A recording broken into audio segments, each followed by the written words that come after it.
Je vous présente mon ami l'agent double, Salvatore Adamo. Adamo, vous le connaissez bien, il chantait Tombe la neige, vous permettez monsieur, les filles du bord de mer, etc. Mais connaissez-vous Salvatore, celui qui a enregistré Inch'Allah, On se bat toujours quelque part, Manuel, et tant de grandes chansons. Il y a une grande injustice là derrière, Salvatore. Les programmateurs sont toujours penchés du même côté. Disons que les programmateurs ou le public aiment bien avoir ces petits tiroirs, il aime bien enfermer les gens et je crois que le public est habitué à être amusé par certains, ému par d'autres et dès qu'un amuseur essaye d'émouvoir, le public est désorienté. C'est un peu ce qui est un peu mon problème, c'est qu'on m'a classé dans une catégorie de chanteur naïf. Une image naïve de mes débuts que je ne renie pas, mais disons qu'à l'époque, il y a une vingtaine d'années, je chantais les chansons qui correspondaient à la sincérité du moment. Mais depuis, je vais avoir 40 ans bientôt, donc c'est normal que mes chansons évoluent et que je traite de thèmes peut-être plus profonds quand même. On peut tout dire en chanson, Salvatore. Oui, je crois que la chanson est devenue le véhicule de toutes les idées, de tous les états d'âme. Personnellement, je suis partisan d'une chanson qui peut tout dire, mais avec des mots qui suggèrent plus qu'ils ne disent. J'aime pas trop les mots lourds qui tombent durement. Certains aiment les mots qui justement choquent. C'est une autre façon de voir les choses. Ils ont sans doute raison aussi de leur côté.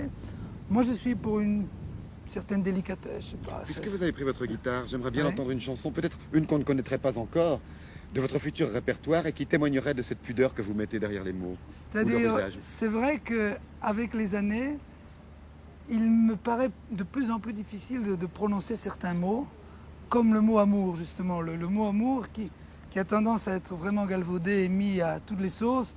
Et même parfois, j'ose dire qu'il est vidé de son sens. On le prend uniquement pour la rime. Alors, j'aimerais bien qu'on respecte ce mot-là parce que c'est un mot important.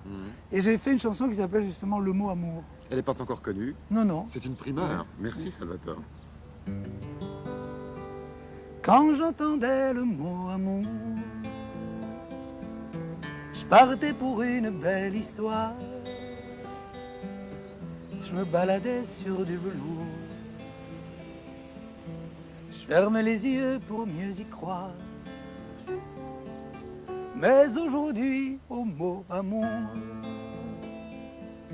machinalement mes poings se serrent. Je change de trottoir, je fais un détour. Je vais voir ailleurs qui on enterre. Ce n'est plus qu'un attrape-cœur, un souvenir. Je lis le mot amour. Ce n'est plus qu'un trompe-la-peur.